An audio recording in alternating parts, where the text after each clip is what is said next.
Today's episode of Lessons for the Future is brought to you by this sword.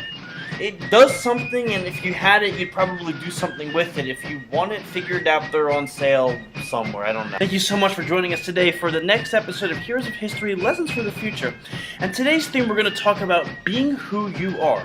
Have you ever had a time in your life, and you probably have, where you're not confident or proud of who you are, and you have to pretend to be someone or something else to other people because if you got insecurities, maybe there's a good reason, maybe there's not.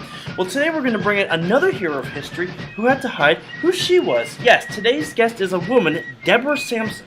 So Deborah was born 1760 near Plymouth, Massachusetts, and she grew up in a ironically poor family given that her father was a descendant of the famous Malstandish, one of the pilgrims who came over on the Mayflower. So anyway, Deborah's family was so poor they actually had to send her around to be taken care of by other people. So she did not grow up with a very happy childhood. So for a while, Deborah was an indentured servant. During the Revolutionary War, Deborah Sampson did what she always wanted to do. She joined the military, and she joined as a man, dressed as a man, and named herself Robert Shirtliff.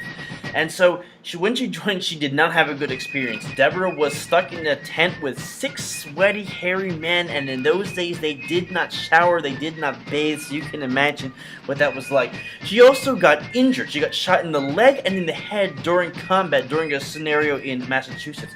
And during that time, Deborah was actually discovered by the Dr. Barnabas Binney, who found that she was a woman, and so Dr. Binney kept her secret for a while. Well, after the war ended, Deborah was, like most soldiers, wanted to get a pension, but she couldn't find one. Well, after the war ended, Deborah didn't have much. In those days, it's not like women just, went to grad school and then, became the CEO of whatever.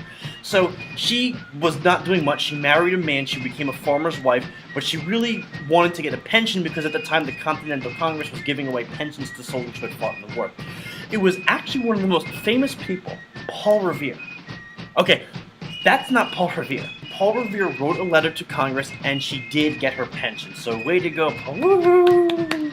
Women's rights. Woo-hoo! Deborah really wanted to do something, but she knew that she couldn't be who she was, so she had to keep it a secret, but she still did what she wanted to do anyway, because her cause of serving the Revolutionary War, fighting for liberty, was far more important to her than whether or not women could serve, because at that time women could not serve in the military.